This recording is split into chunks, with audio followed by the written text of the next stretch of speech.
The following production is intended for entertainment purposes only. We are not legal professionals.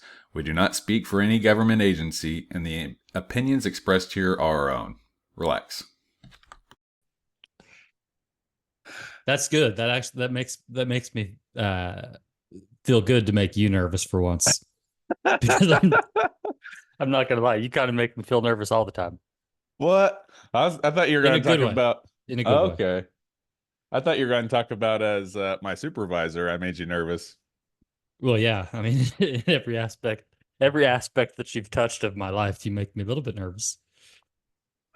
Yeah, I understand that. I get it. I'd like to protest, but I see.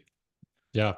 Dude, it's been freaking like a month or something. It's been a long time since we've had an episode. Maybe 3 weeks. Too long. Yeah, that's my bad. I've just had my foot on the gas with really my job and my family, like my new job and my family. Yep. Uh Which yeah. don't let me talk you into forsaking or slacking either of those. Those are both probably pretty important. Yeah, they're pretty good. Here, let me adjust this light. It's Yeah, it's dark pretty dark. outside. Um, we're in the middle of a hurricane. Oh, dude, I saw something. I think it was maybe your wife that posted it, or maybe even you, about how Uh-huh. the rain is impacting you guys all the way up there. Yeah, yeah. And I've been in a hurricane before, and I don't want to talk too sideways because I know Katrina and like Hurricane Andrew, like there's been obviously some very destructive hurricanes. Yeah. I've just never been in them. I've Right. been in the hurricanes like I'm experiencing now. I've known some bad hurricanes, but Yeah. Yeah. Uh, but it's just raining. And we'll get yeah. some wind gusts. And like there's some sustained wind right now. I mean, I don't have a wind speedometer handy, You but don't have one. You don't have a weather sock out there. yeah, I don't have a weather sock, but it looks like 20-25 mile an hour wind, which can be disturbing. I get it. I mean, that's kind of just every day out here in That's Kansas. what I'm telling people is like there would be for real like a 60-mile-an-hour straight line wind come out of nowhere and it wouldn't make the news on Yeah. Kansas. And like no one would talk about that. Here, that's much faster than hurricane winds. Yeah. Yeah. Like I was reading the gust or the weather report to one of the people I work with last night when I was at work. And I was like, oh, get this. We're supposed to have gusts up to 45 miles per hour. And he was like, that's scary. I was like, that's nothing. No, it ain't. Yeah. I was like, I don't know if that'll shut a car door. Now, so are you like supposed to get dangerous weather, or is it just rain and wind? That is the dangerous weather. And now I live on a hill and my area is very hilly. So we're not at any risk of being flooded, but there Okay. are parts around me that are like the basins or the valleys of these little hills that I can see them getting flooded, but like it's it's literally no danger to me. Like we have small winds and sustained rain. That's it. I'm not at any risk of a flood. They say that there are little tornadoes that spiral off of these hurricanes. I haven't seen that yet, but I ain't scared of that either. You know what Do I'm saying? I always kind of pictured hurricanes kind of like tornadoes, just with a lot more predictability. Like, do people leave? Do people evacuate? On the coast they do. On the coast they do. So my wife's family has businesses down in Florida that have been affected by this hurricane and was affected by another big one a couple years ago where they had to like close down one of their locations. It Hmm, was beyond repair. But I think they've got flooding in a couple of their stores off of this one. really? Yeah. And obviously there's impact there, but they've been having these businesses for decades, so they know just to put their product up high, and they're going to have to shop back out the store when they get home, and Yeah. probably replace some drywall. I'm sure it's more extensive than that, but they've been dealing with this for 30 years that they're not worried about it. Well, I think that's kind of what I was wondering is like, if let's say you live on the coast and you get this forecast, are most people like, well, I guess we'll ride it out, or they're like gathering their essentials and they're gone for a week and come back and cross their fingers that their home is still there.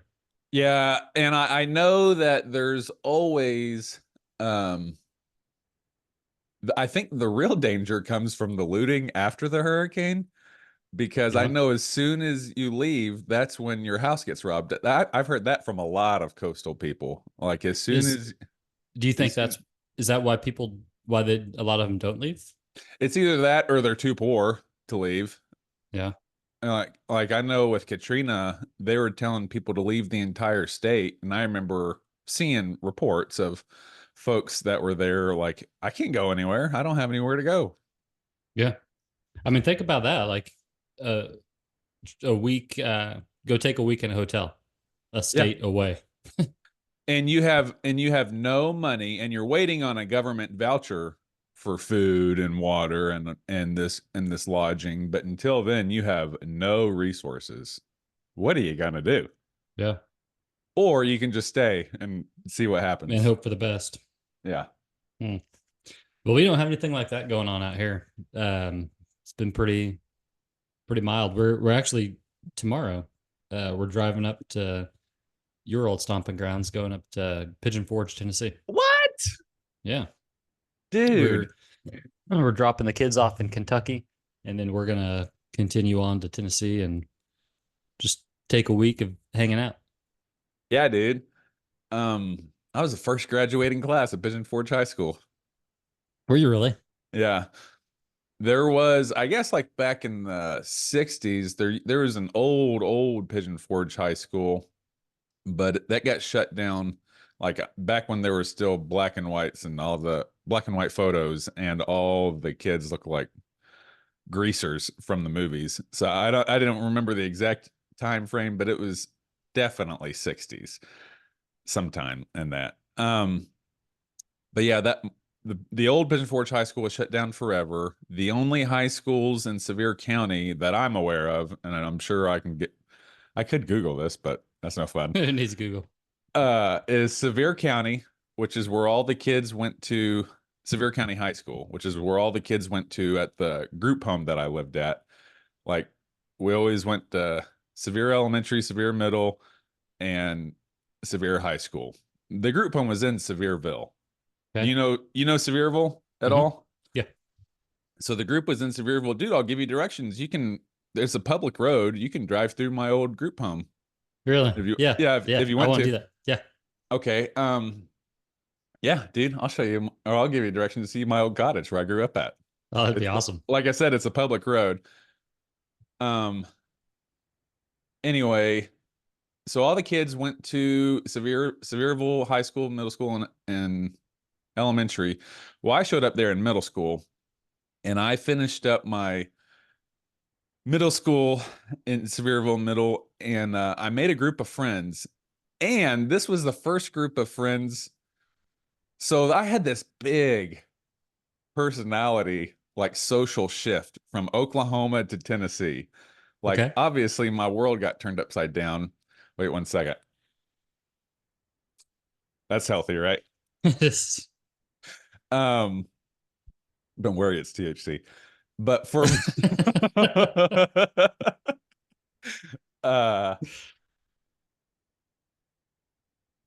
in Oklahoma. See, kids, that's how fast it affects you. Yeah, exactly. See, kids.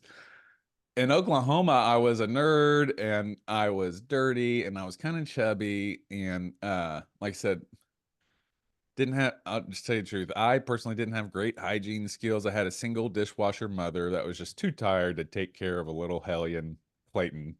Yeah. Imagine me turning 13, getting through puberty and going, ugh.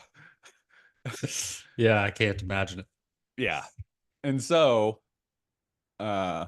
But I was very unpopular and struggling socially in Oklahoma when I went there for a bunch of reasons.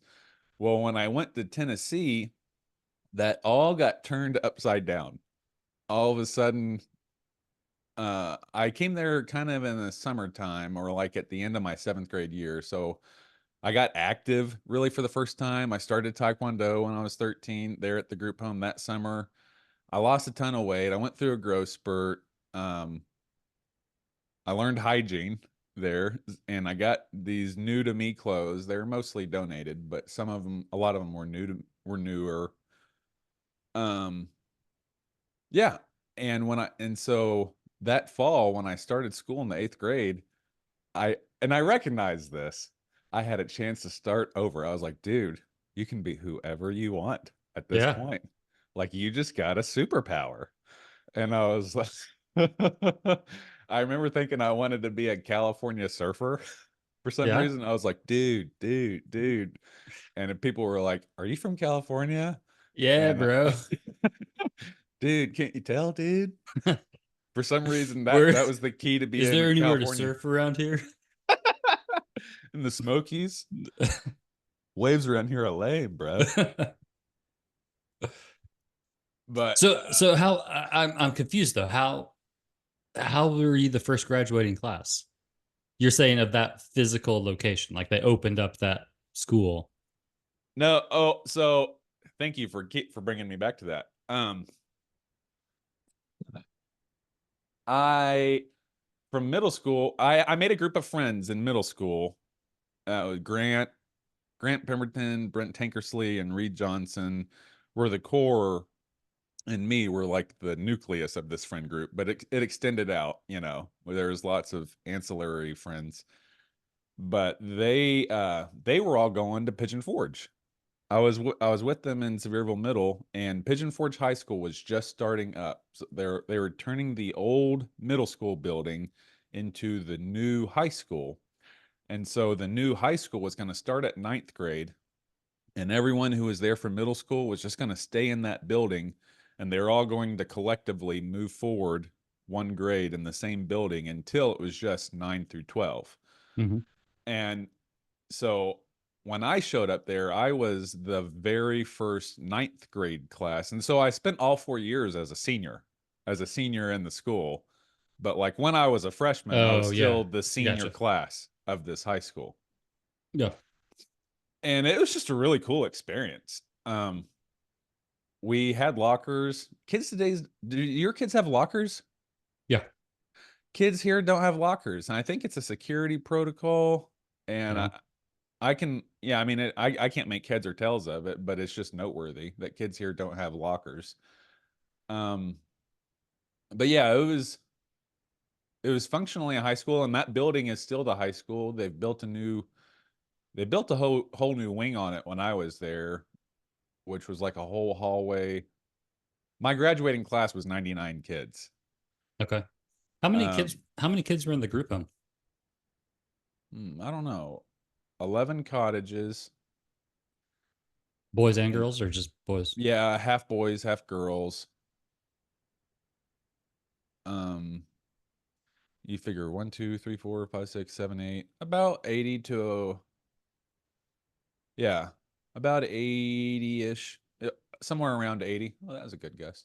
Somewhere around 80 kids were in this group home at one time. Yeah. All Yeah. roughly like what were the age ranges? Um, there weren't a ton of these when I was there, but like some of the cottages, there were 2 little kid cottages when I was there. That was like 5 to 10-year-olds. I don't think they took any babies or anyone that wasn't potty trained, but that was an issue obviously there, with trauma. There's Mm-hmm, lots of mm-hmm. traumatized kids that have problems bedwetting.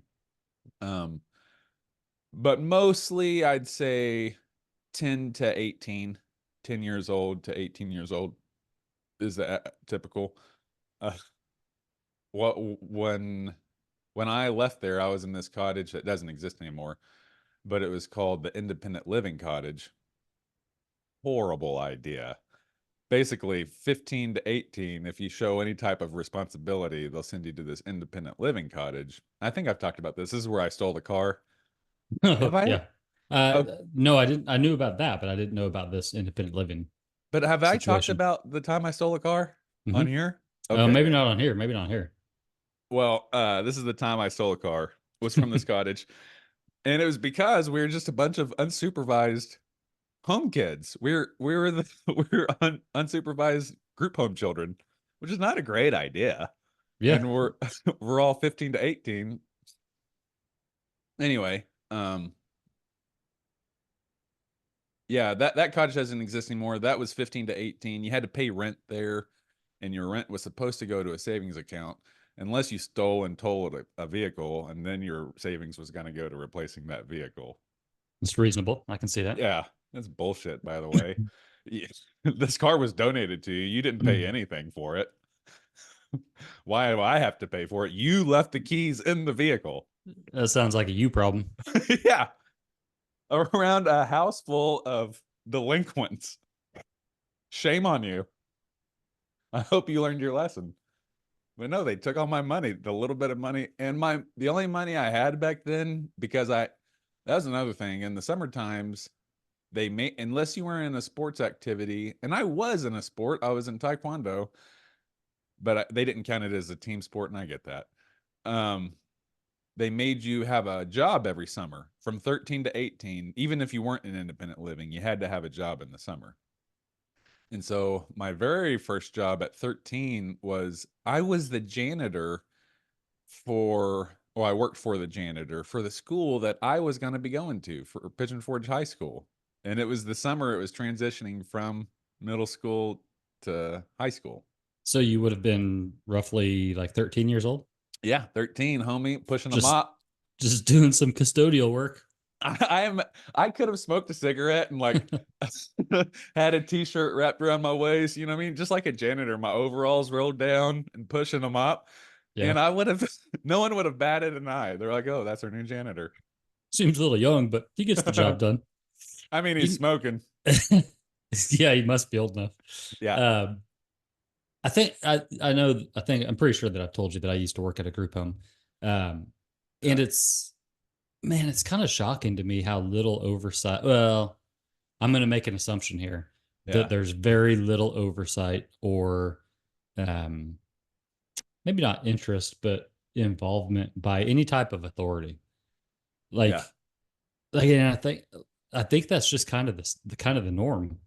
Like we were taking kids in there, and mind you, I was part of the hiring process, so I had a direct hand in the type of people we were hiring that were working there, and they had no business dealing with or supervising or really doing anything with a lot of the kids that we had. But the more difficult kids and the more difficult situations would pay more from, I think it was Medicaid or Medicare, or the government. Yeah. Would pay more. State pay? Yeah. Well, one of those has to come from the state. Yeah, whoever paid for it. We would make more as a business by taking more difficult kids. And were they described as levels? Like you have a level 3 kid? Yeah. We had the same thing. Now, so the camp itself had a placement. I think it was level 5, which was like we had some kids that a judge sent them there. It wasn't jail per se, but they couldn't leave. And then across the way was like the more of the jail. It was a level 6. It was we were either 4 and that was 5, or we were 5 and that was 6. Whatever it was, they were one more level of severity. So you would have kids that were criminals that broke the law. A judge sent them there, and you would have kids whose parents couldn't care for them, so they were sent there. And sometimes they're in the same room, or at least because we only had 2 lodges. So they're at least in the same lodge. And it's like, what are we doing? This is a terrible idea. We had that exact same setup. We had one level 6 cottage, and it turned out to be no different because we intermingled with them all the time. And those kids ran away who knew? But those kids ran away all the time. or their parents were sneaking on campus. Like, it was, in retrospect, it was pretty dangerous. But Was that we was that group home the one it changed names, but the one I worked at, was that still active when you were working out west? yeah. Oh, by the lake? Yeah. Yeah. I love Okay. that place. So that did you have I guess you'd have an interesting perspective dealing with those kids I or told those kids every time I went there, I told them, because, I have a captive audience. yeah. Every time I went there as a cop, I was like, I grew up in a place just like this. You guys need to get your shit together and stop harassing them. Yeah. These guys, I bet, can barely read, and they either have a drug problem they're supporting, or this is their only source of life sustaining income. You guys need to stop giving them such a hard time. And Yeah. yeah, join the So Navy, become a you cop. you were saying something and I interrupted you. Oh, we had one level 6 cottage. I was in a level 6. In our cottages, it was intermingled. My roommate was a state place kid, and I was a private place kid. Yeah. So my church and mom sent me, and we were roughly 50-50. The home made most of their money, I think, from state place kids, but we were raising money. That's another thing I learned.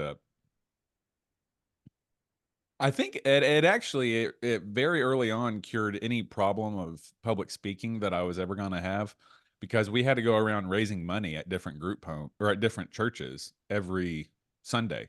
If Yeah. you were one of the good kids, the leadership would bring you on these fundraising trips every weekend. And we're just driving, giving our testimony at these churches, and like it would be a boy or a girl or a combination, go to these churches, get up in front, give our testimony and talk about how important the home is, and then an adult would come up and be like, these children need your help. Yeah. Pass the offering plate.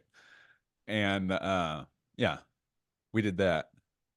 But that was private, and no, I don't think state place kids were allowed to do that for some reason.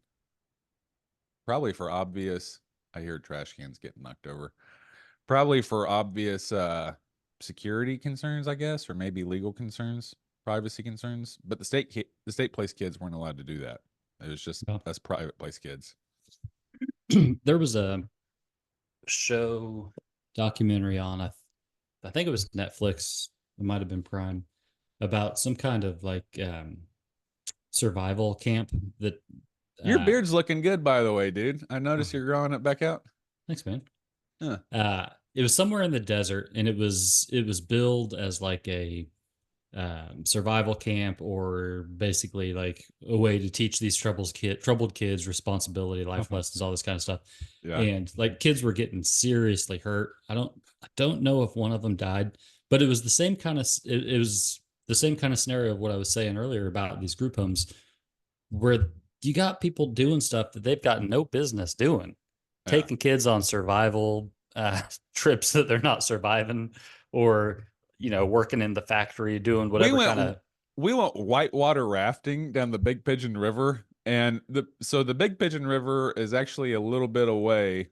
Like, to see the real powerful part is a little bit away from Pigeon Forge. It's more up in the mountains, but I don't know what the categories are, but like professional people go there to do whitewater rafting. It's a dangerous thing. We were going there as kids, as teenagers. In retrospect, that is not safe, not responsible. Yeah. What was the staff like at you were involved in hiring the staff? So, dude, this is one of my favorite stories, actually. Okay. We hired this dude with I think he just had a master's. I think it was a master's from some school down south. It was a reputable school. I don't remember what it was, but it was like, oh wow, okay, that's legit. And he always just had, trying to describe him,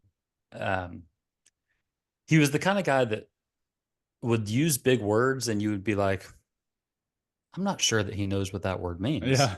or like he was He's intentionally definitely using. not using it right. Yeah, like there's something off about this. But it was just kind of a consistent theme. Like this dude's freaking weirdo. Well, one day, and I don't remember why, I decided to the call the school just to, I can't remember what it was. But basically I wanted some kind of proof of his attendance or something. I don't know what it was. And they were like, "Yeah, no, we've never had a student by that name." And I was looking at the diploma and I ran it back again. They're like, "Yeah, no, I'm telling you, we have never had a student here by that name." Come to find out, it was just a lie. He never went to college, never obtained his master's degree or whatever. But we really, for the most part, and I in the off chance that anybody from there listens to this, I don't mean to be critical, but it was bottom of the barrel. Yeah. Like we didn't pay well. It was the type of person, man, I don't know how to say that because they're mostly good-hearted people that work there, but it Did was the house parents live on campus there? Or I No. know that. I know most of them left. 'cause I Yeah, saw that. we had shifts. So our group home was very, very similar, and I still love and talk to these people. Like these people are in my life. I grew up there. So I don't want to disparage. It's not everyone, but very broadly speaking, there's like 3 kinds of people who became a house parent at the group home I lived at. Are you there? Are you frozen? Yeah, no, I'm here. Okay. Yeah, there were 3 kinds of people at the group home I lived at. But if you became a house parent, you lived in the cottage. Like you and your kids and your Oh, dog wow. and everyone would move into this place. So it was a big commitment. Did it have a separate like private area where you could Yeah. just have The- your family? Yep. That Okay. was their quarters. That's what we call them, the house parents' quarters. And there was also, so yeah, half the house belonged to the house parents and the relief house parent, and the other half belonged to the kids. And so in the half that belonged to the house parents, you would have a quarters for them, their kids. Like I said, one of my house parents had a dog. A couple of the house parents had dogs. They had a kitchenette back there and of course a bathroom. In that same side, there was an office for relief house parents because like every 8 days or so, the real house parents would have a break, a couple days break, and a relief house parent would come in for 3 or 4 days. And they would stay in the relief house parents' room, and they would bounce back and forth. Those were usually single adults. That was usually the relief. They would bounce back and forth between other cottages every 4 days. But there was either people who were, a lot of them were like former residents. Like a bunch of the house parents were former residents of this place. And, just like how kids want to become teachers, I think a lot of these kids were like, I want to grow up and make an impact on kids just like me. Yeah. So they end up moving back in there and dragging their family with them. Then there's these weird, yeah, I don't mind saying it. None of them are my friends. There's these weird, super religious kooks. And this was a faith-based organization. It was owned, and I think it still is, owned by the Church of God denomination. There was like these hardcore religious folks that would move in with their family. And imagine like these folks are moving from Kansas, Kentucky, Illinois, Texas, Florida. They're moving from all over the country, abandoning their lives to become a house parent, to live in a cottage with these home kids. Mm-hmm. And I get it. That is super noble. That is strange. Yeah. That is strange. And there was a ton of those. I can start naming them. One of them is weirdly now in public office. Like he is an elected official. He left that organization and now is an elected official. And then there were, I think, more along the lines of the people you were talking about, people who just need something or they're about to be themselves. gone or, on the street. And, they're just in dire straits. And they get a job there. And those are usually kind of the relief house parent type, the people who are like, hey, can I get, and they always eat at the cafeteria. Yeah. But what? Well, I was gonna say those are the type of people that I found that were like, we loved having them because they would come in on like moments notice. Like they Yeah. were so eager to get hours. They were great from a scheduling perspective or something like that. But again, not to be disparaging of all of the good ones, but it's such a setup for abuse, which we had. You know, Yeah. we had sexual abuse and stuff like that, and you look back and you're just like, well, of course. Okay. How did we not think that was going to happen?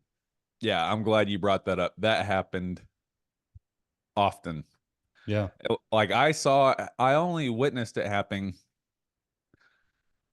one time, but I know kids that I was there talked about it happening with other people. So like there was other things. And then when I left, decades later, I talked to kids who are like, oh yeah, did you know that was happening too? I'm like, get out of here. It's like it was everywhere. Mm-hmm.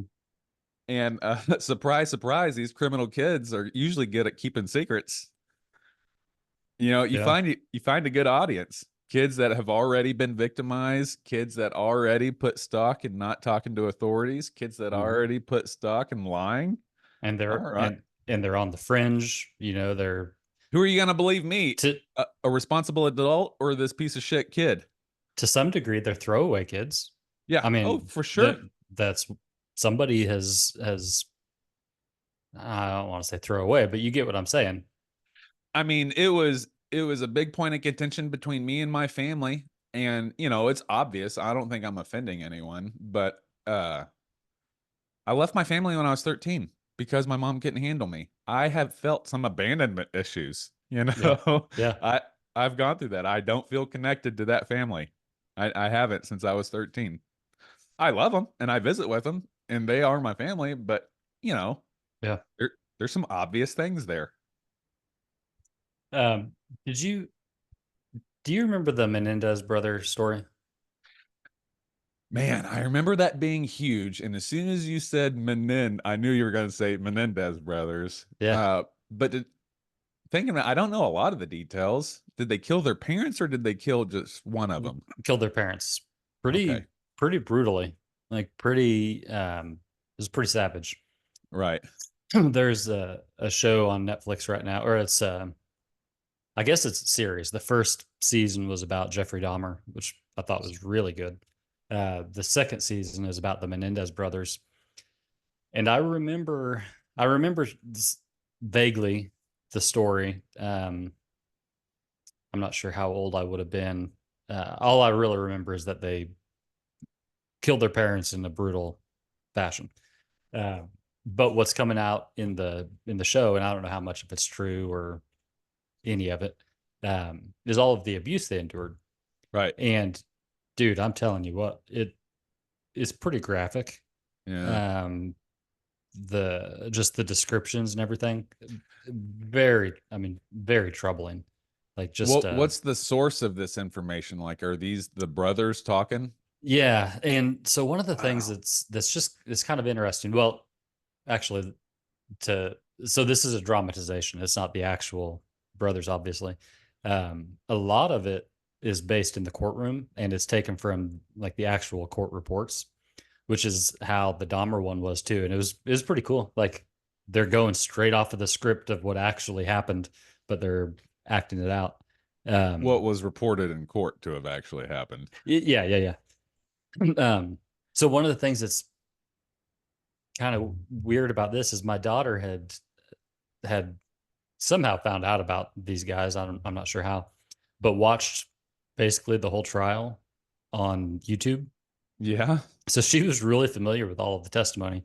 Wow. And then watching the show, it's just hard to know whether they made these abuse allegations up to, justify why they murdered their parents or whether it was actually happening or I don't know. Something was up. If these kids decide to kill their parents, something's up.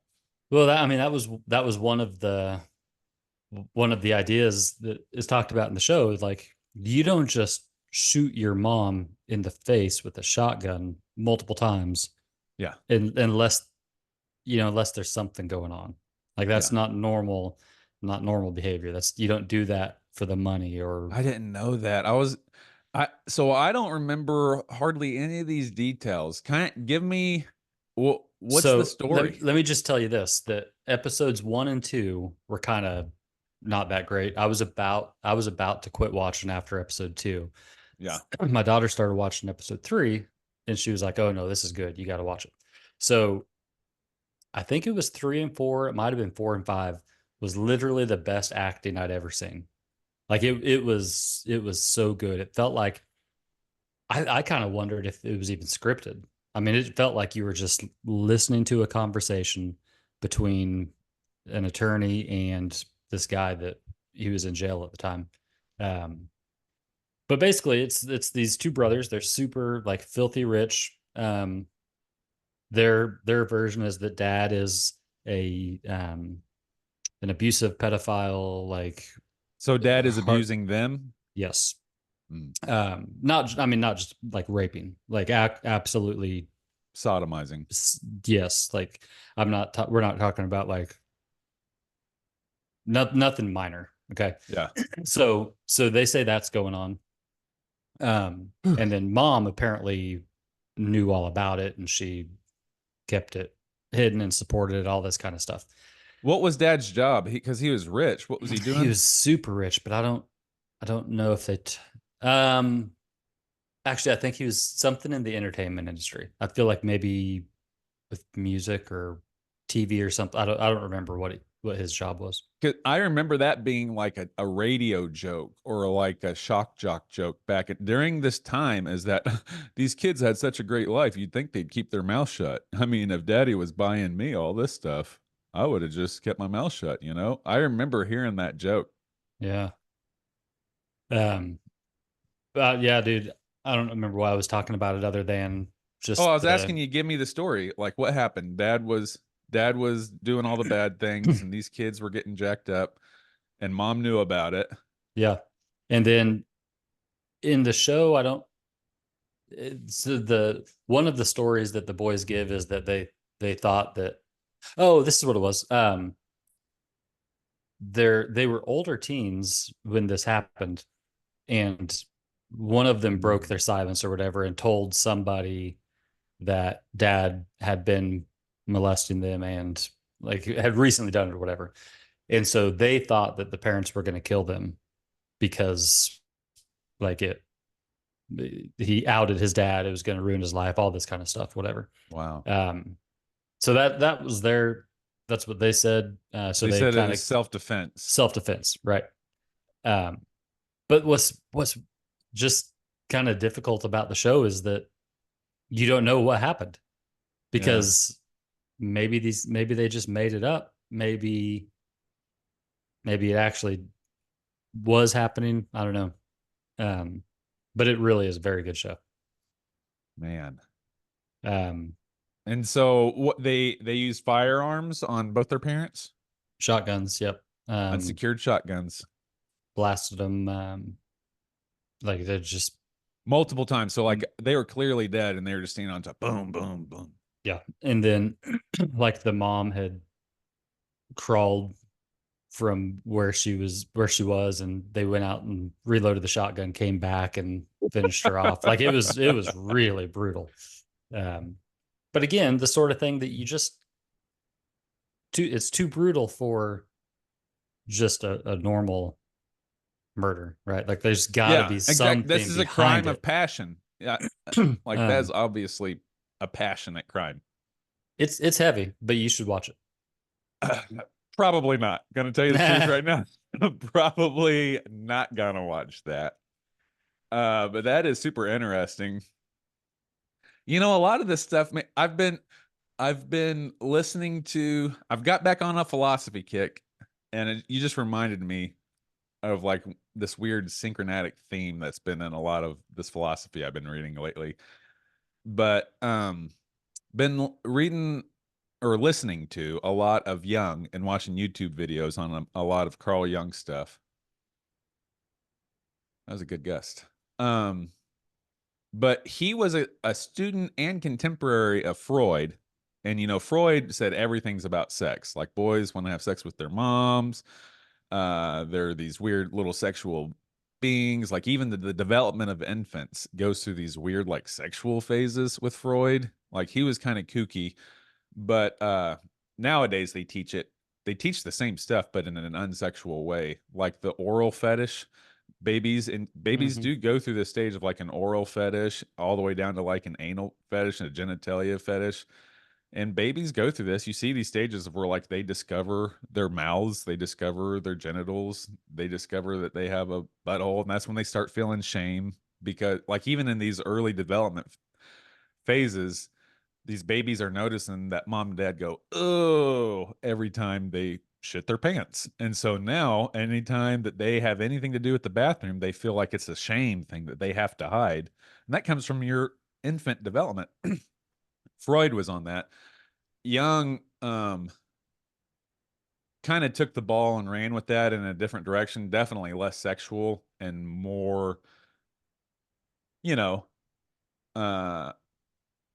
conscious, self-conscious, id. I like to call it ID. Like he took it more to the mind. Like, hey, your mind is deep. Now, did Freud have the ego, superego, and the id? No, that was Carl Jung. Oh, okay. Yeah, that was Carl Jung. Well, to my knowledge, I might be wrong on that, but from what I haven't heard about that with Freud. I heard about that more with Carl Jung. Do you know if Freud is associated with that? I I felt like he was, but as you're talking, I guess I always associated him with more of the sexual stuff. Yeah, I'm not sure that he might be, but I haven't seen that, and this is all my amateur research, but Jung really ran, or at least I'm learning most of the ego, super ego, conscious, self-conscious id from Jung, but my aversion to FBs and scary movies and like these documentaries obviously comes like pretty, just like I think it's not too far of a stretch to see that the Menendez boys went through something to make them do that. It's not too far of a stretch to be like, oh, this kid experienced trauma, like all kids do, but in this certain way at a young age. That's why I don't like FBs. I don't like, because I've had my fill. Co Wetzel, I've been hearing a lot of his stuff pop up randomly. I feel like they're just all fucking bummers. Now that I hear it, there's only like one or two songs that aren't. Yeah. And I saw, because my Google is spying on me, it gives me news clips. And one of the news clips, this was a couple weeks ago, said Co Wetzel's contract, something happened with his contract where he has more creative freedom. And so now he's going to abandon the party boy persona and pursue more deep, meaningful songs that he wants to do. I was thinking, God dang. Right up my alley. Any hope you had, Co, is gone. But yeah, I don't know. I just wanted to talk. Oh, yeah. I just wanted to talk about that popped in my mind when you were talking, Carl Jung saying that there's obvious correlation. Let's make a really hard left turn. And okay. I'm curious about, do you want to get into politics? Yeah, sure. So, dude, that text that you sent last night. I'm sorry, sometimes I have these conspiracy theories going through my head at all hours. No, I mean, I'm just like connecting dots in my mind. I think that probably you're going to be right more often than not if you just assume that there's a connection and that there's some sort of ulterior motive with anything. It's probably a safe bet. Almost like at an idiocracy level connection sometimes. Yeah. So do you think that, like in my mind, when you're talking and just just to kind of catch up. Yeah, what are we talking about? So you said, it just dawned on me that the deep state wants Iran to assassinate Trump. Then the Trumpers will want to go to war, which is what the deep state wants. Yeah, dude. And so, like, I get what you're saying, and I can see how it would, like, it'd be a win-win for the deep state, because one, you get rid of Trump, who's your biggest problem, and two, you go to incentivize his followers to support war. But doesn't that also, I guess, as long as they can say, well, it wasn't us, we condemn this type of behavior, we're on your side, like, let's unite, so they could actually use that to their advantage politically also, you think? Yeah. Yes. There's a bunch of things going on that has been fueling all of this. One of the things, I was listening to Dave Smith, and he was interviewing Congressman Gates from Florida. Do you know Gates? From Florida? He's a young kind of Trumpian new Republican. Yeah, he's a new Republican, allegedly anti-war. He's pretty pro-Israel, and I'm not going to condemn that, but I think that's a red flag for me. If someone's super pro-Israel, like, he is kind of that a little bit, but he checks a lot of the other good boxes. Dave Smith, who's a libertarian, do you know the podcast Part of the Problem? Write it down. You got to check it out. Part of the Problem with Dave Smith. It's where I get a lot of my political philosophy. Like, he articulates a lot of libertarian philosophy. I'm like, hell yeah, that makes sense. Hell yeah. He was talking to Congressman Gates, and they were talking about Israel condemning Iran because Iran is funding Hezbollah and these other organizations. And Dave Smith was like, well, if that's the criteria for going to war against someone, Netanyahu has been public that he has supported both of these. Like, there's been information come to light that he has supported both of these terrorist organizations because they were easier to go to war with than the more level-headed mainstream politicians that was vying for power there. So run that by me again. So Netanyahu supported Hezbollah? Yes. Yeah. Covertly. Let me get the source for this, because I'm about to get into some deep waters. Let me get the source for this. And who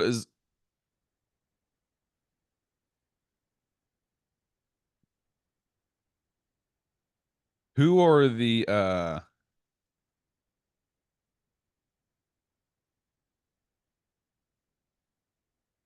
support Hamas video? Yeah, there's a video on there's a video of him talking about it. He gave Hamas $35 million in a month. And he supported Hezbollah. He covertly had them elected to power. There's videos of him talking about it. But is that, like, directly, or is that direct support, or is that like saying, well, you support Planned Parenthood because you support this organization, who also Planned Parenthood is one of their people that they support? Like, you know what I'm saying? Was it? He talks about it in the video, and he wanted their political parties. He wanted the political fractions in these non-Israel territories in what he considers Israel. He wanted the leadership to be so fractured that they'd be easy to defeat. So there was these level-headed politicians coming up and, like, uniting.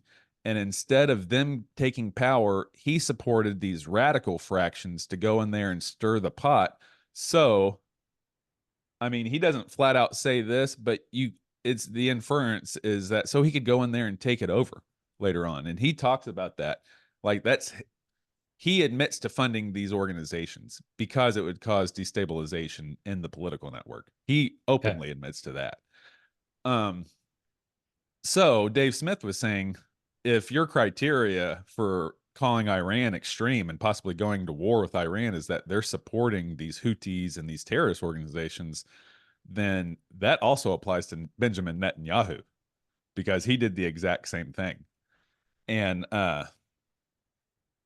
it, like, I don't know, a bunch of dots got connected in my mind on that, because they want to go to war. Like, just like Benjamin Netanyahu caused all this turmoil, they want to go to war, because as soon as we start going to war, Northrop Grumman's selling missiles, and Boeing's selling planes, and Raytheon is selling satellites, and all these people are making money. And they also happen to be the biggest political donors. And we've already talked about that, Citizens United.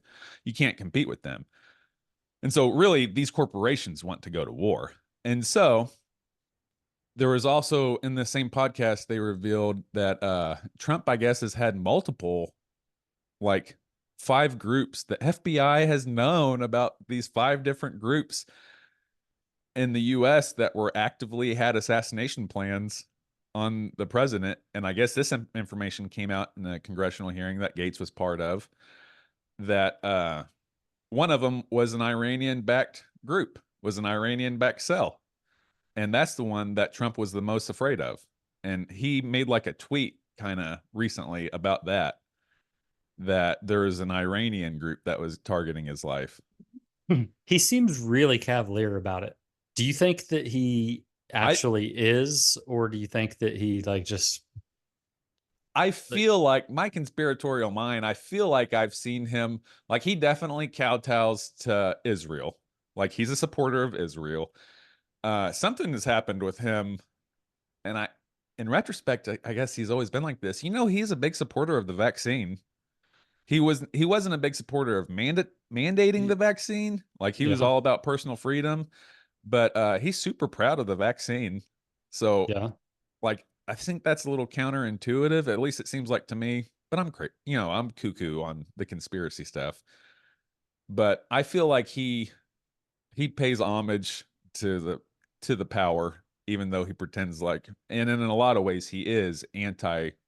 Like he doesn't need Northrop Grumman's money. You can tell he doesn't need Raytheon's money. He doesn't need, but pharmaceuticals on the other hand, maybe definitely Israel. We're on Israel's team no matter what. And they're all like that. Yeah. They're all team Israel. But it dawned on me that like, oh, they want, because right now it's, from the Bush years, it's done a complete 180. Like since our coming of age time politically, I think was like Bush Jr. and Obama, right? Yeah. In that time, Republicans were pro-war and pro-big government, and the liberals, the Democrats, were freedom of speech, freedom of body, my body, my choice, anti-war. Peace. Yeah. They were the grown-up hippies. They were the hippies that grew up and got a degree. Well, now most of the Democratic Party is Democrats are supporting war in Ukraine. The Democrats are supporting war in Israel, and they're the ones that are condemning Iran, and they're the ones that are condemning Russia, and they're the ones that are condemning China for their stuff with Taiwan. They're condemning North Korea for supporting Russia. The Democrats are. And the Republicans are like, hey, we need to mind our own fucking business right now. Like we got bigger we got a fence, we got an economy, we got all, we're supposed to have a president right now. Where is he? What is he doing? Yeah. That's kind of the view of the Republicans.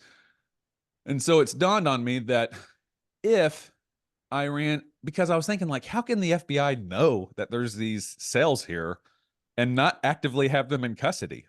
Like at that point, that's maybe an exception of probable cause and reasonable suspicion. Like as soon as if you have reasonable suspicion that there's a terrorist cell that's targeting the president, go scoop them up.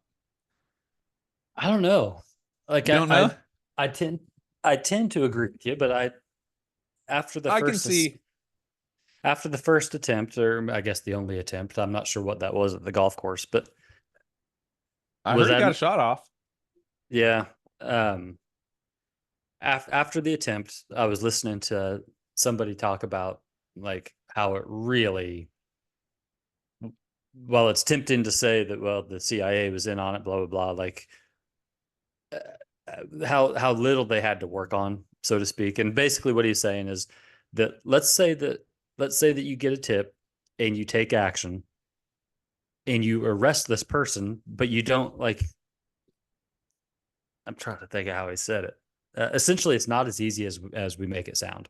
Okay. Just like you and I know that, yeah, we may have a tip that somebody wants to murder somebody, but you can't just go arrest them because you've got this tip or because they checked these 3 boxes. Now you've got, red flags.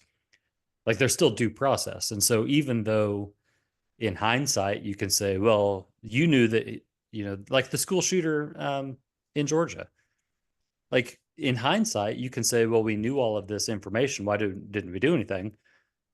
Because until they do it, you can't prove that it was legit, that there was an actual threat. But aren't they, isn't, well, I'm just thinking, I guess, about connecting like a suspicious person. So go back to the school shooter. At what point, because I know, and it is an absolute tragedy that Sure. I hate the fact that my son talks about like what he's going to do if there's a school shooter. Yeah.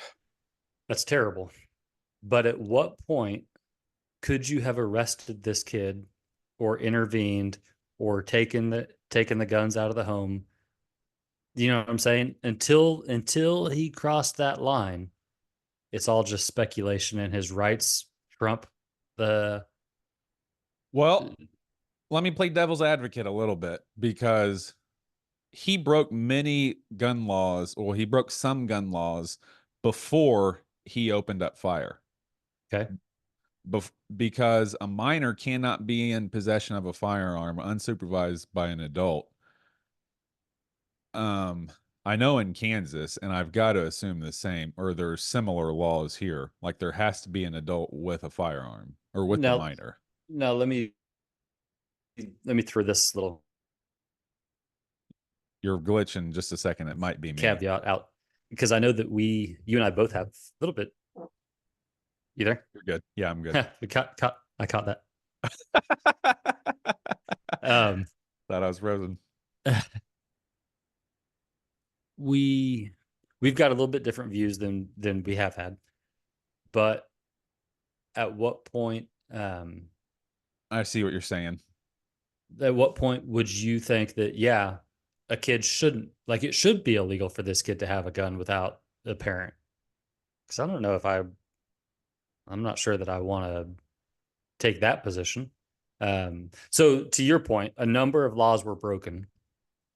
Yeah. But at which point should somebody have intervened, or should he have gone to jail for breaking some of those laws? Or are they just laws so that we can go back and say, well, here, so we can stack up charges?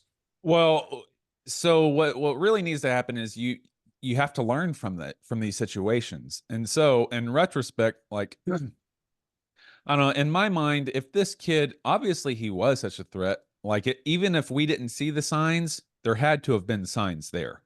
And there were many signs that the authorities say they did see, troubled home, fractured parents, previous threats of violence, the father being a convicted criminal and having known to have these other firearms.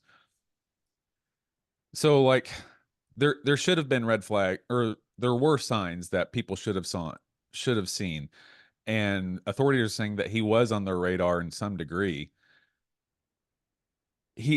I'm saying, and I say this, and I know that there's limited resources at every level of law enforcement, and there's all these threats. So I'm seeing the other side as I'm saying this.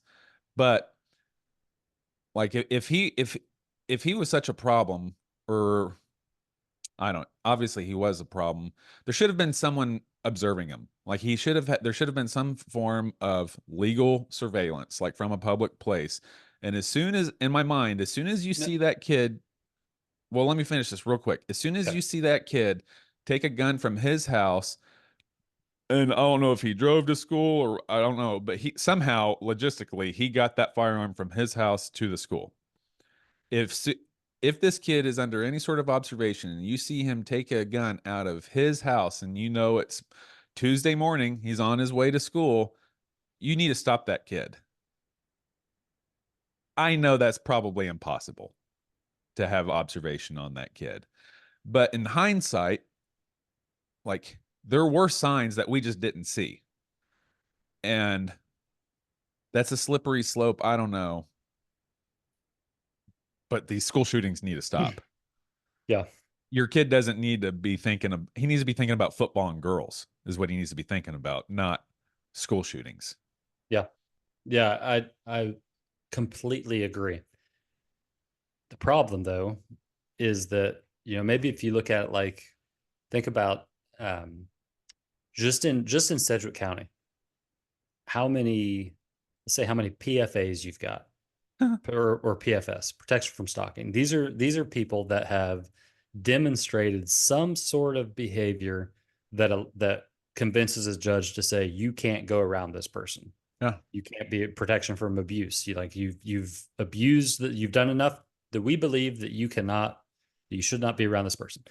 So it would be impossible, like literally impossible, to keep track of all of the people that were not allowed to possess a gun, or that had that maybe they weren't allowed to possess a gun and they had expressed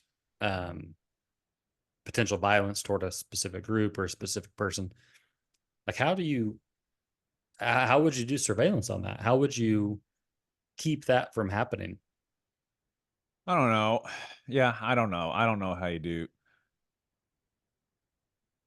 I don't know. I feel like as soon as someone makes one, I don't know. I don't know about that either.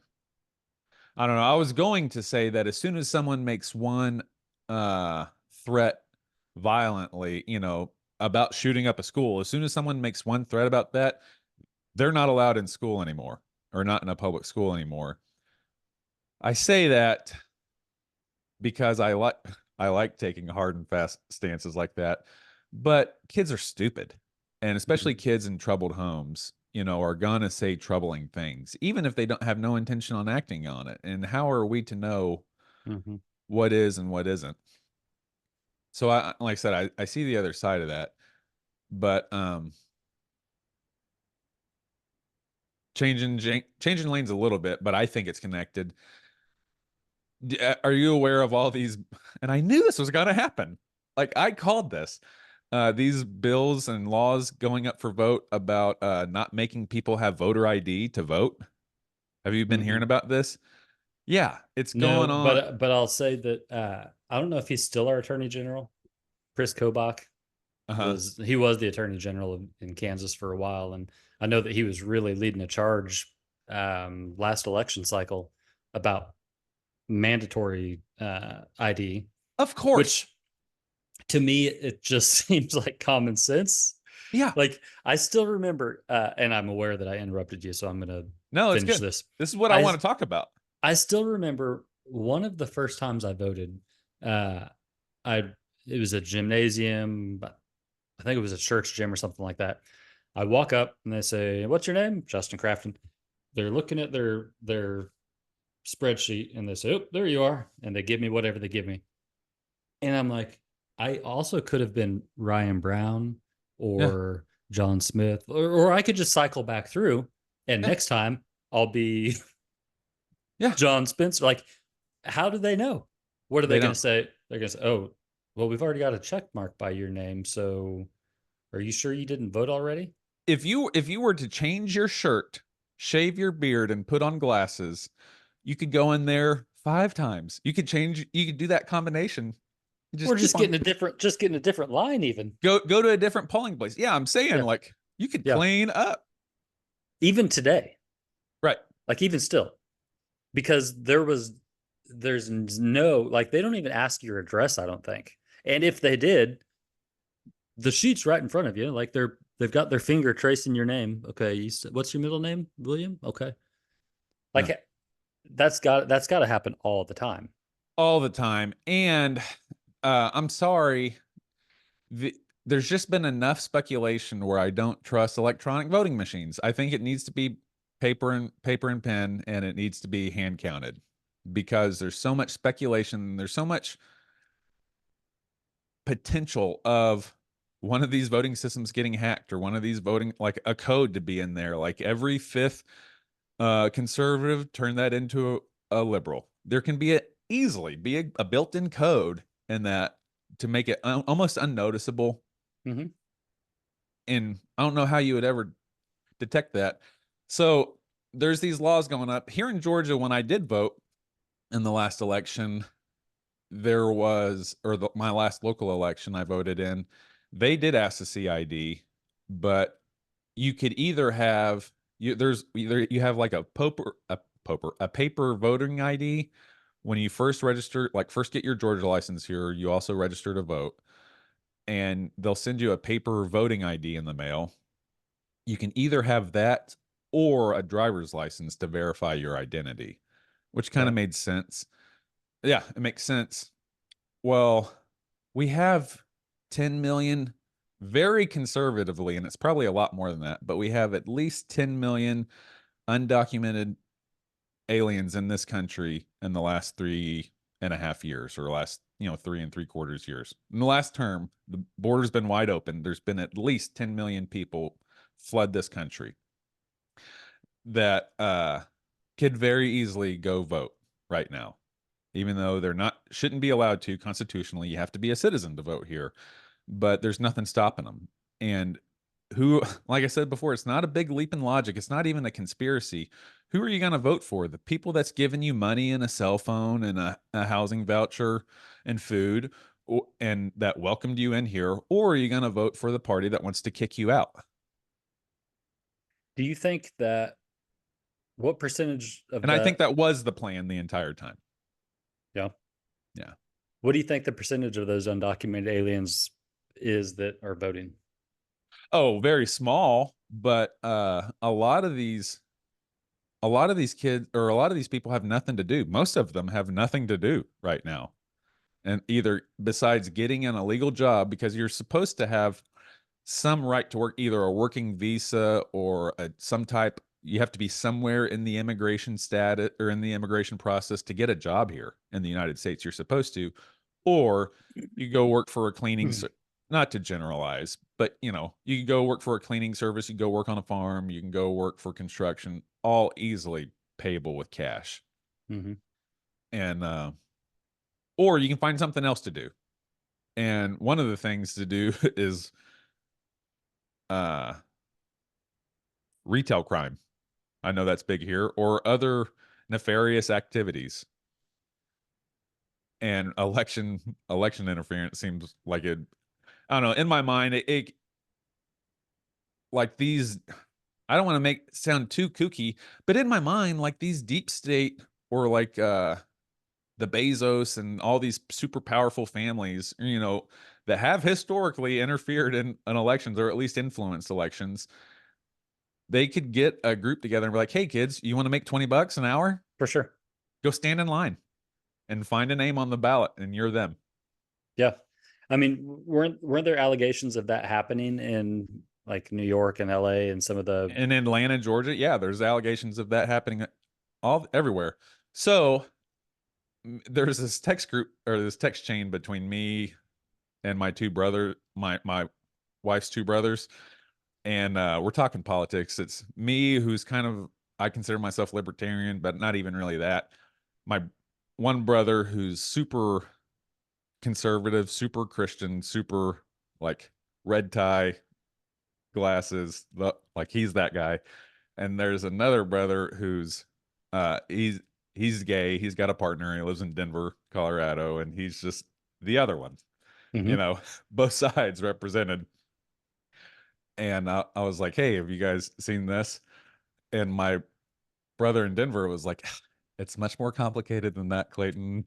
These people, and he like sent me this page of like, what if they're too old and their license expired, or what if their license expired and they just haven't got a chance to go and renewing it, or what if they lost their wallet, and gave me all these things. And I was like, well, then they can't vote. It really has to be that simple, because if you're working at a gas station and someone comes in and says, "Hey, I'd like to buy a pack of cigarettes," if and if they don't look 40, you have to say, let me see that ID. If we Right. have these standards for a pack of cigarettes, then can't Right. we have that for electing? Or to board a plane, you got to show it twice, maybe 3 times. To go into your own bank, you have to have an ID and your bank card. At least my bank, I have to show my ID and my bank card. Yeah. I've banked there for over 20 years. But I think that's one of the political strategies, though. I've seen it predominantly on the left. I'm sure that maybe the right does it too, and I just don't see it. But all you have to do is just make it a racial issue, Yeah. or something else. All you have to do is demonize it, and then it's like we just toss out common sense. And we're like, well, no, you can't require an ID because that's racist or whatever. It's just common sense, though. A victim class. I was listening, so they mentioned it on this podcast, this with Dave Smith and Representative Gates, but I happened to be listening to it recently with an Audible book on, I call him Nietzsche, but I hear people call him Netche or Netsch or stuff like that. But I was listening to a Nietzsche Audible book, and he said at the origin of every ideological movement is a victim class. Like someone has been wronged at the core of every ideological movement. Okay. And that was his stretch of getting there, but like you have to understand, like at the core of the American experiment at the United States is a group of people who felt like they were being victimized by the British government. Or at the core of like these. So right now, the core of, very broadly speaking, the conservative ideological movement are the Americans that are feeling wronged by the economy, by the forgotten man. Yeah, the forgotten man. At the victim class at the core of the liberal is the disenfranchised, the immigrant, the minority, all the protected classes. And so at the core of every main ideological, or according to Nietzsche, every ideological movement is someone who's been wronged, a victim class. Okay. You have to have that. So, but what's the, I guess, what do you do with that? Like, I don't know. Identifying it and see how they use it as a tool. So like right now, I mean, and I am kind of apolitical with the two big movements because I'm not represented by either Democrat or Republican, but Kamala Harris is pretty blatant with it. Like with her black or Indian thing, for most of her career, she identified as Indian. There's footage of her saying, people asking her, "What are you?" "I'm Indian," and would go on from that. And in the last 8 years, all of a sudden, she's black. And I understand. Obviously, there's biracial people. Obviously, she can be both, and I get that. Like, I'm not trying to be an old grumpy man, but it seems like she's using that for her agenda. It seems like she's using that for political favor. She talks about working at McDonald's. Like, hey, you don't have to try to connect with us like that. We know you're a rich bitch DA from California, San Francisco. Like, to be a political elite in California from the outside looking in, looks like you have to be a multimillionaire to be part of the political elite from the coast. Yeah, well, I have to assume that that's completely true. Yeah. Just to live there. I mean, we know that the housing market there, like $1 million is the barrier of entry to homeowning in California, from everything that I've heard. So you have to be at some level, and to rise to any level of leadership there, you have to be among the elite. And in a place as expensive as California, you have to be very financially wealthy. You got to be rich. Yeah.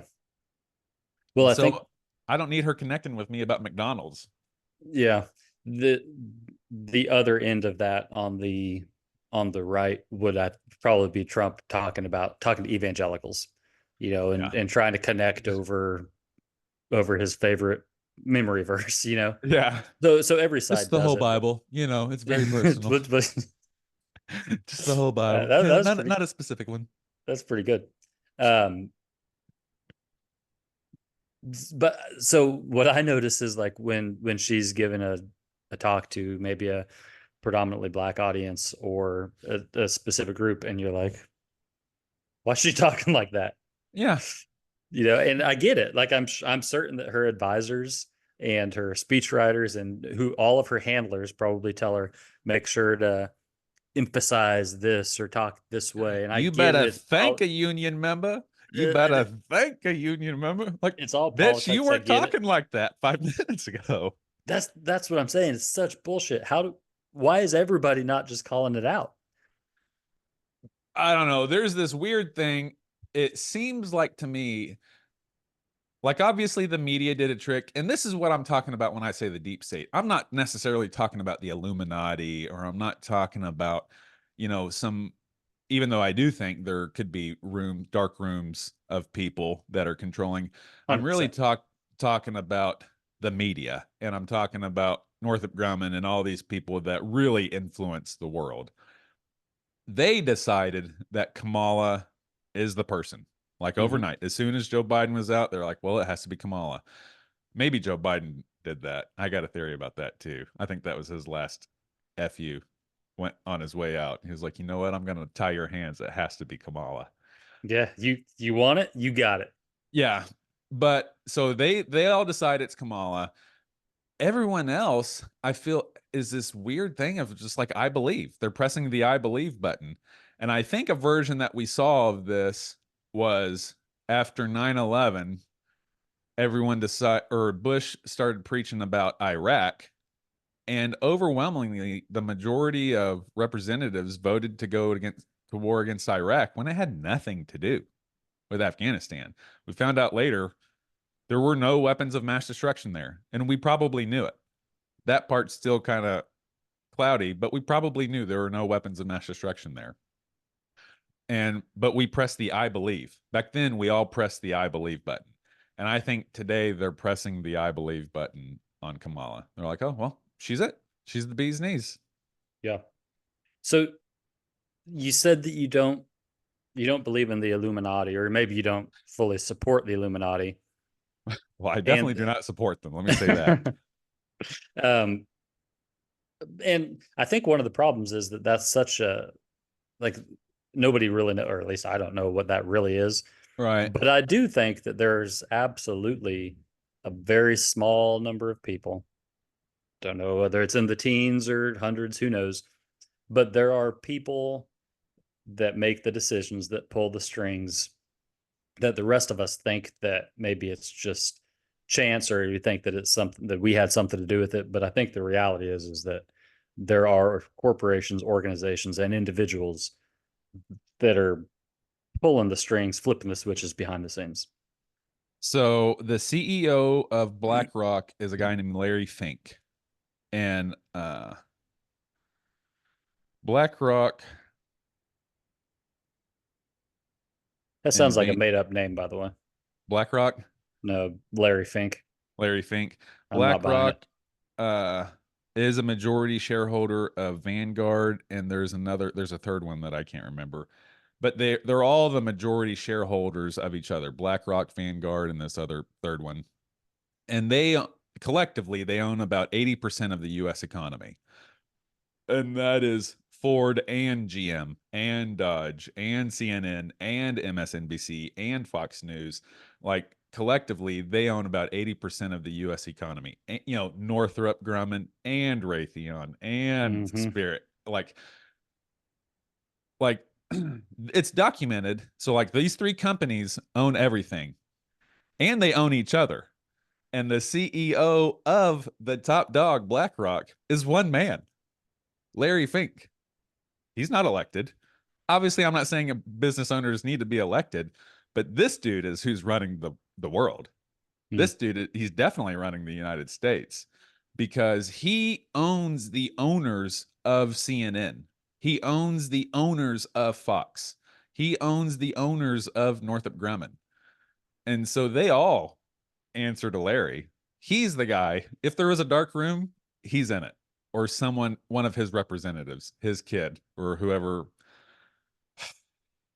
Yeah. A lot of these families, like the Rothschilds and, the historical ones, the versions of these Larry Finks, there's always this weird history of child abuse that goes back decades.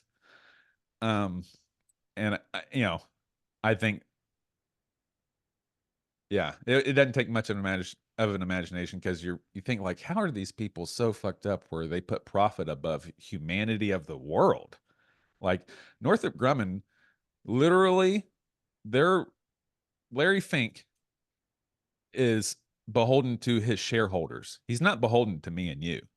The only people he works for is himself and the people he makes money for. How can we make more money? To go to war, to sell these products, to sell the widgets. How do we sell more widgets? With this scenario. Who do we sell more widgets with? This person. But let's also buy the other person just in case they win. We want them to owe us some favors too. And so you get down like this weird manipulation of world. Like, these people are running the world. How can they put profit above, the lady across the street from me that can't afford to eat? How can they put profit ahead of the school shooters? Or the victims of it? How can they put profits of all the 40,000 Palestinians that have just gone as self-defense, as Israel's self-defense? They've murdered 40,000 people. Like, how can they support this? Oh, because they're not right. Like, just how the Menendez brothers, something was fucked up with these kids. Obviously, something has gone on with these people where they're no longer human. I can see, though, I can see how they would how they could justify, like, my job is to make money for my shareholders. Yeah. My job is not to determine what's moral or immoral or what's ethical weird is or unethical. A lot of these people are evangelicals. A lot of the CEOs and a lot of the top brass in these companies are evangelicals.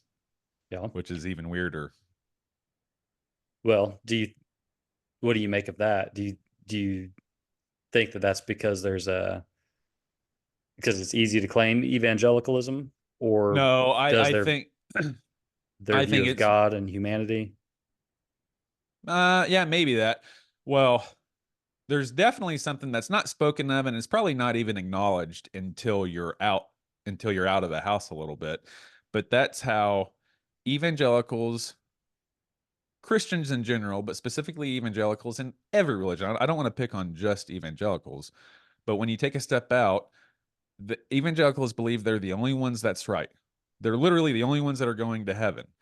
And poor fools who aren't, like, they're better than everyone. It's very easy to other whenever you're an evangelical.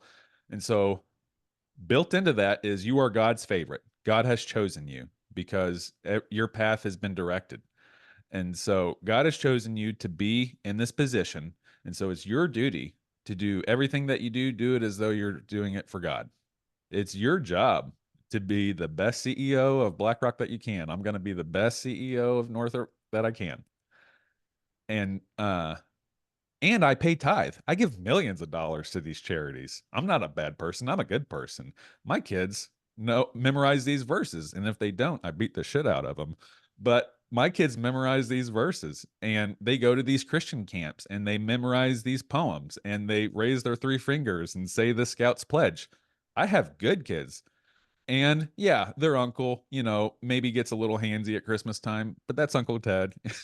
It's easy to see how they justify that in their mind. I don't think that they think they're bad people. They think they're the best. Yeah. And if you think about, like, again, I think maybe a lot of religions do this, but Christianity for sure does it, where from the Old Testament throughout the New Testament, like, there's so many stories of, you were a fool, you're out, and now I'm going to turn my ear away from your cry. Like, you whether it's the foolish man who built his house on the rock, or the people that didn't get in the ark, or the people that or fire and brimstone's raining down on them. Like there's so many stories of you had your chance, you blew it, now you're fucked. Yeah. But we're safe because we're chosen, or we responded correctly, whatever. So I think that was something that Rob Bell talked about in Love Wins, where if your God is a God that murders children and animals and women, and like, if you're okay with the God of what's ethnic cleansing, Yeah. Genocide. if then that's what you're going to support. Yeah.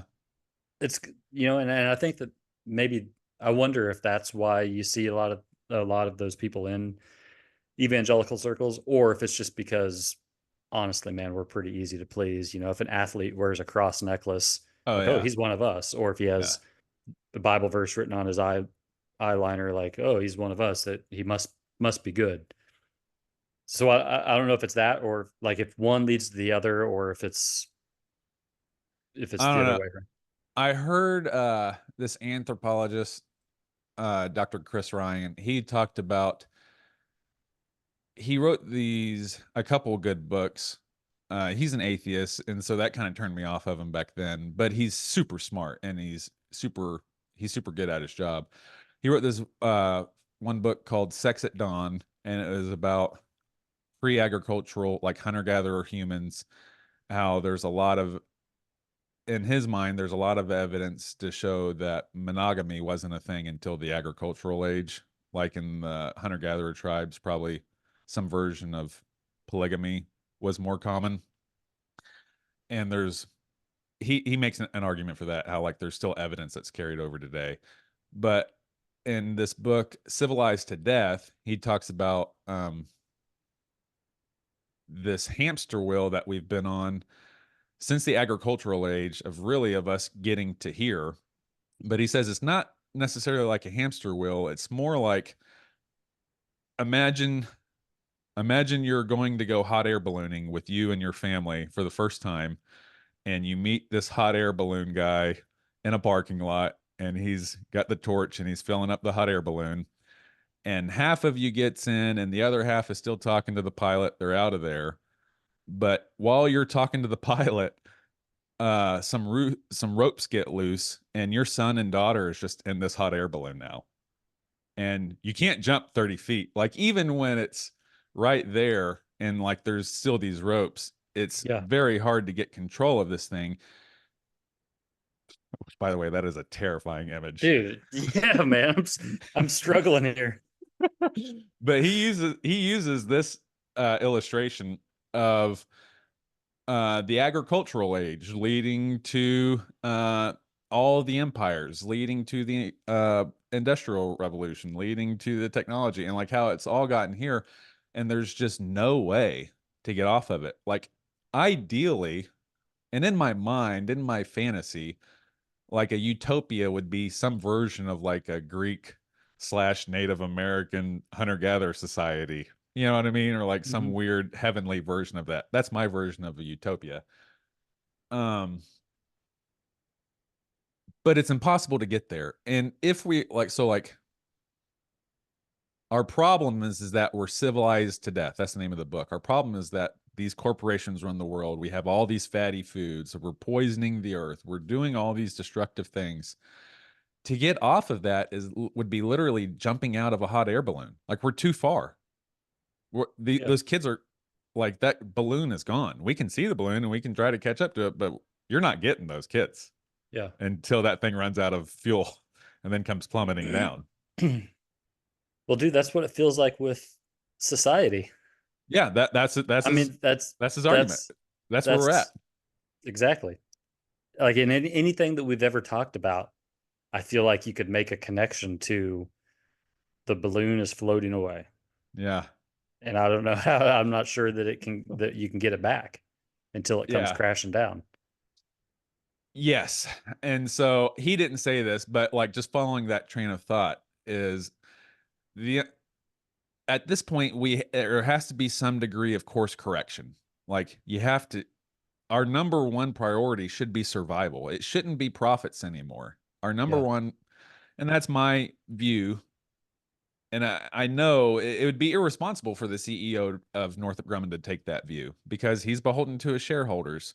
So there has to be some way to incentivize him or them to change that trajectory, but it can't be profits anymore. It can't be progression. Now it has to be survival because eventually, like, we're going to fly into some power lines with World War III.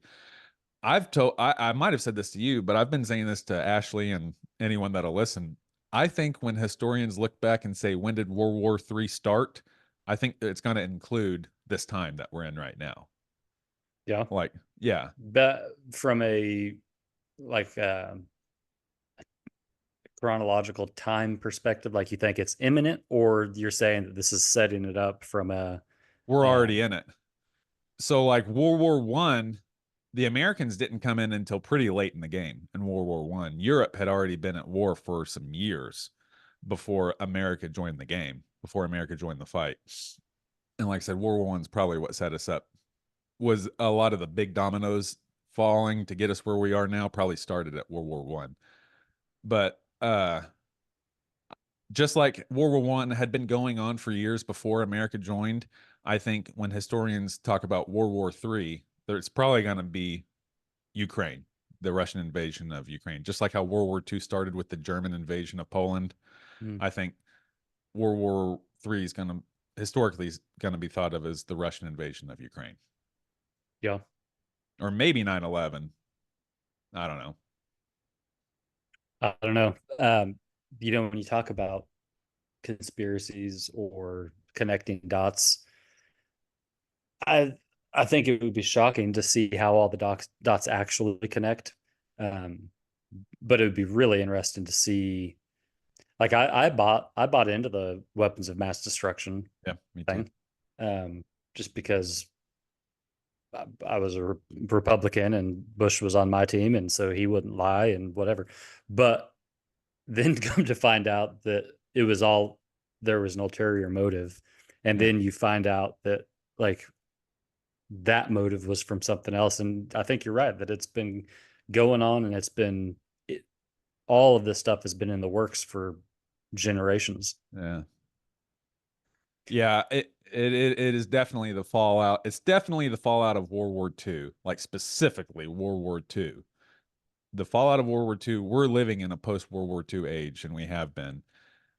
That definitely set us up. But World War II would never have happened if there wasn't a World War One.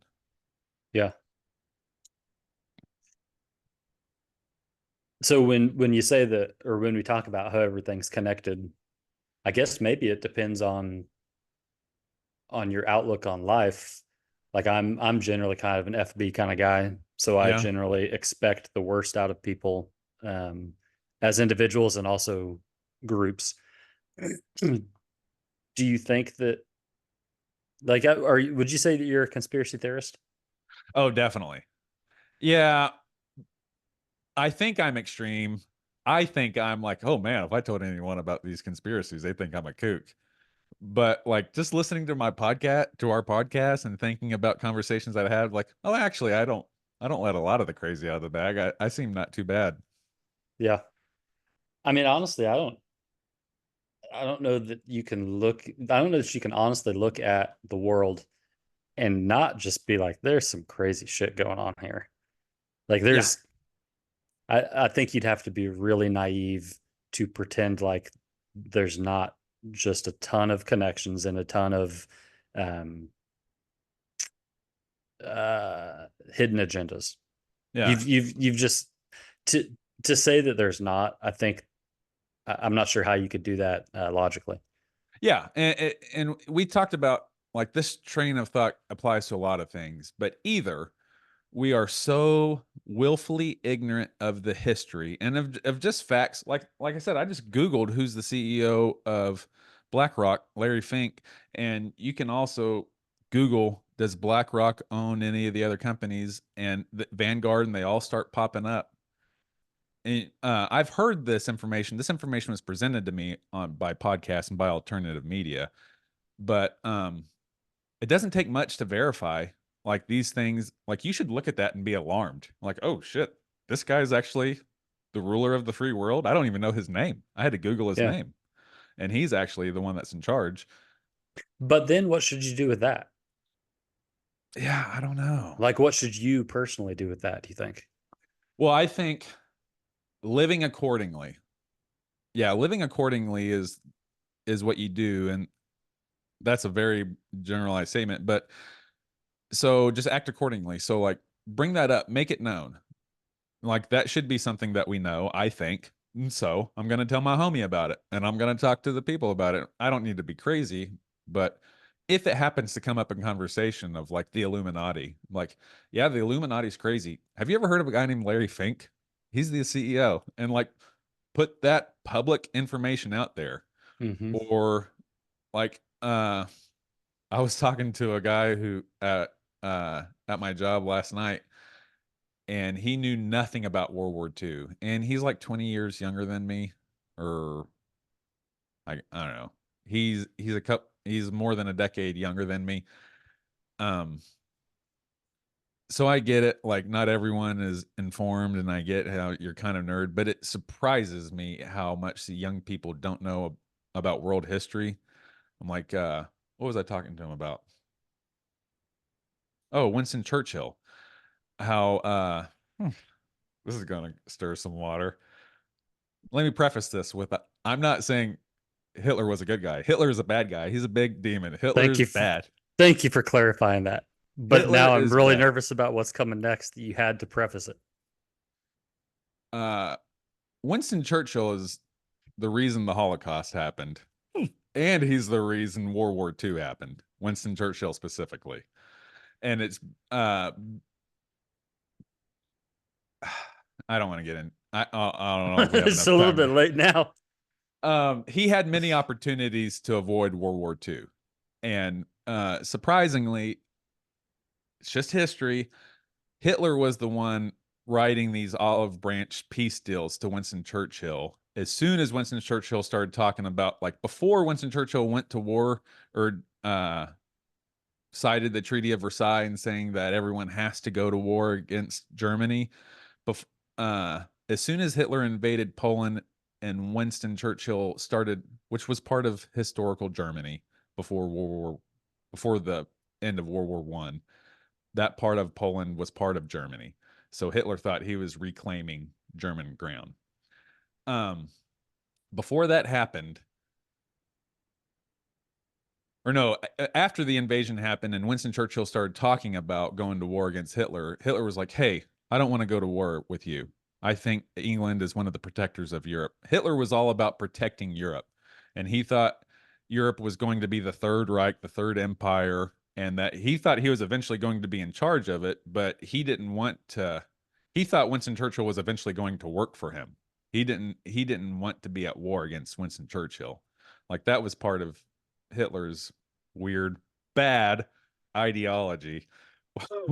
But Winston Churchill ignored every single one of these requests for peace. He didn't even reply. And there were many opportunities. So Hitler planned on going to war against Russia. Hitler did not plan on going to war against France and against England and against the rest of Europe. That happened because after Hitler invaded Poland, like I said, partly to reclaim all German lands and partly in preparation for his war against Russia, Europe said, hey, we're going to go to war against Germany. Because Hitler did that against Poland, Europe said, we're going to go to war against Germany. Hitler was saying, hey, let's not do this. Hey, let's not do this many times. And it was just straight up ignored until in preparation of an English invasion, Germany invaded France and conquered that because everyone was afraid of France's army. They thought France was going to be a big baddie, but he easily conquered France. And then with all the Swiss countries, that was more gaining grounds, but that's when he started committing a lot of the atrocities, the Holocaust and stuff. was all. So prior to when he's offering these olive branches, he hadn't committed the atrocities yet. No, So what was like Churchill? What was his deal? Why was he just like? Why were the offers rejected? because Winston Churchill had a score. Winston Churchill was a military officer during World War One, and he was a failure at World War. Like his units, every military move he made was defeated in World War One. He was like a laughing stock of World War One. Winston Churchill was, and so I mean, he never comes right out and says this, but a lot of speculation is made is that he had a score to settle from World War One. He had to prove that he wasn't a military buffoon. And so when he had his opportunity to go to war against his old nemesis, Germany, because that was the big baddie in World War One, he had a chance to go against war with them and prove that he's not an idiot. And historically, you can say, like I said, a lot of moves that he made were not the best moves for humanity. But I mean, he's the one who begged, he was like the Benjamin Netanyahu of the time. He was the one who begged US to enter World War II. The US was like, it's not our fight, not our problem, dog. Like, that's on you. It sounds a lot like Bush Jr. Yeah. Sounds a lot like Bush Jr. Yeah, he was. It's weird to say this because there is such a big bad guy of World War II. Like Hitler is obviously the worst guy, but Winston Churchill is probably the reason World War II happened. He's probably the reason the Holocaust happened. And so post World War II, England draws a lot of these territorial lines all across the Middle East and North Africa. And so they're the one who like creates the borders of Iraq that puts these two warring tribes together in this one space. And there has to be a strong man later on that's going to be like Saddam Hussein, but there were ones before them. There has to be a strong man with an iron fist that goes in there and controls both of them. Mm-hmm. England is the one who drew these lines. England is the one who gave 1947, look it up. England is the one who gave Israel the land that it has now. And the original proposal was that Israel would occupy 40% of the land and give the remaining 60 to the Palestinians who had been there. But the exiled, the Israelis, these now unhomed Israelis or Jewish people would go in there and force Palestinians to give up 40% of their land to the Jews. And since then, it's been gone to where now I think it's like less than 20% of the land of Israel belongs to non-Israelis. And that started because of England. England drew those lines. England, specifically Winston Churchill, is kind of the reason the world is so fucked up right now. So it would be kind of the equivalent of somebody saying, let's say like the plains, it's Indian territory, and someone comes in and says, actually, you can have this reservation. The rest of it belongs to this group of people. Hey, wait 1 second. I'm on a podcast. That's cool that you're drifting with your car. Don't run it into my office doors, please. He's drifting with his remote control car. Tokyo Drift. Yeah. But yeah, that's kind of the same thing, right? Oh, I didn't hear your thought of like the Indians and the plains and so what someone comes and says, this is our land now. Yeah. You can have this reservation. You can have this 200 acres, but the rest of it is now ours. Yeah. And we historically, I don't know if this word is acknowledged by the U.S. government, but I've definitely heard this in public schools, is that we would call that a systematic genocide of what we did to the Native Americans that were here. Like effectively, there are no Native Americans left. I have cousins and family members that are mostly Native American. Like obviously, there's still Native Americans here, but this whole continent was occupied with Native Americans. And now there's effectively none. That was a systematic genocide.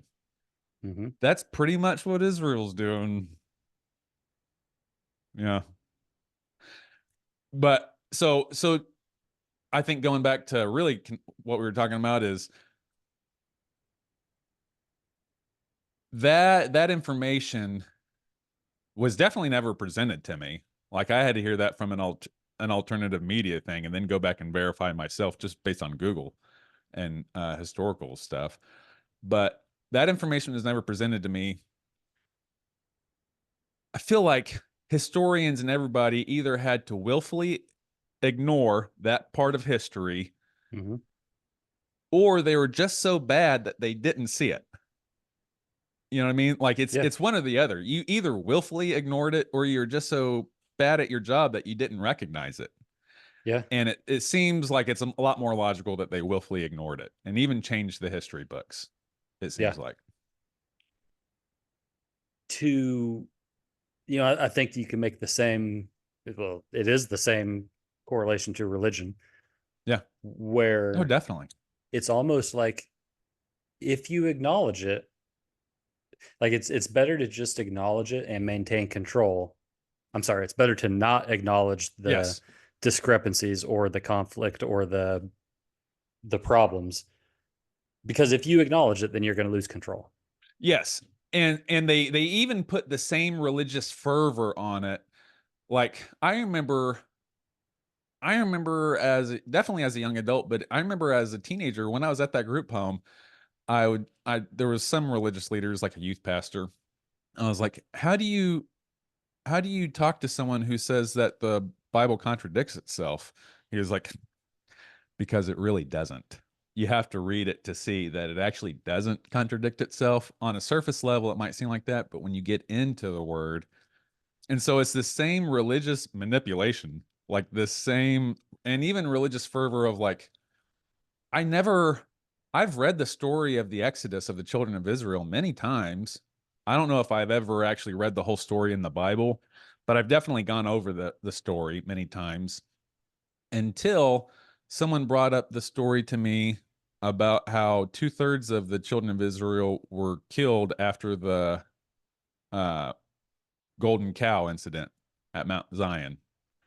When Moses came back down, after he broke the original 10 commandments, went back up, got some new ones, came back down, got together the who he determined were the true followers of Adonai, and told him, for every 3 people you see, kill 2. And that includes men, women, and children. And that was children, that was them. That was the Jews. And Moses said, go kill 2 out of 3 that you see. God's not pleased. That story was never brought up to me. Like, and the few genocides that we did talk about, like, and it is always pitched as a story of obedience to God, of like this king went into this land and was told to kill every man, woman, child, donkey, anything that grows there, but instead he kept the best ones for himself, and that displeased God, and God eventually killed him. You're willfully ignoring these extreme acts of violence and genocide, and just by like a crazy person, a psychopath. Like someone needs to get this dude out of there. You're willfully ignoring that. Like you said, it's the same. It seems like it's the same with history. For sure. Because if today you saw a headline that said King so-and-so of whatever empire decrees that God told him to take this land and kill every living thing, you'd be like, what? Yeah. Like, that guy is a psycho. He needs to be stopped. Yes. In fact, you would even say it's a righteous thing to take him out. Right. But if it's in the Old Testament, it's like, oh, well, God had his hand in everything, and God's a God of love, and yeah, and one argument that I even gave credence to, that I came to later on, but still doesn't work, is that God knew his audience. That God knew his audience, and he knew that back then we spoke in blood. We weren't very far removed from cavemen back then, so God knew the only way to talk to these people was with blood. That still doesn't work. No, this still doesn't work. No, I think what makes a lot more sense is that people did what they did and they attributed it to God. Yeah, of course. I think that makes a lot more sense. Like George Bush Jr. saying that he's an evangelical, and God wanted him, or definitely hinting at God wanted him to invade Iraq, that it was his destiny. Yeah. So I got about 3 minutes left, Same. and then we'll have been going for 2 solid hours. Anything that you want to hit on before we take off? No, You been but doing we do. anything fun? I've just been working. I've had my foot on the gas. I've had for like the last 3 weeks. I've Yeah. had my foot on the gas with this new endeavor I'm on. It's a lot of fun. I don't want to talk about it on here, but it's a lot of fun. It sounds like it would be fun. I would enjoy it. Yeah. Except for, we'll talk about it off the air. Sure. Besides that, family's super busy. The family's home. School was canceled because of this hurricane that we're in right now. So the kids are home. Running their cars into the door. Yeah, and I hear some screaming, crying, fighting that I need to go help with. But other than that, I'm good. I'm just busy. Yeah. I feel like there's these other obligations that I wanted to pursue, but right now I just don't have the space for it. So I'm kind of putting those on the back burner for now, and just going heavy in the direction that I'm in. Yeah.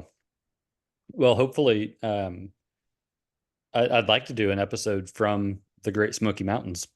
Yeah, dude. So I'm gonna take my stuff up there, and I think it'd be cool to record an episode out there. When are you in there? So we're leaving tomorrow, but then we'll stay in Lexington overnight. So we'll probably get there like Sunday afternoon, and then we'll leave the following Saturday.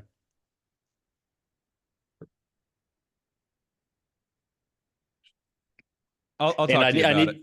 Yeah, and I need like we've got zero, like we're not going to make any plans. We're going to do kind of spur of the moment stuff. Nice. It's my favorite one. But I'll have to get some ideas from you for things that we should do or places to go that maybe you wouldn't necessarily know about. I got a group home you need to check out while you're there. Heck yeah. I know that. All right. Well, I'm going to get off here, buddy. All right, homie. I'll talk to you later. Bye. Bye.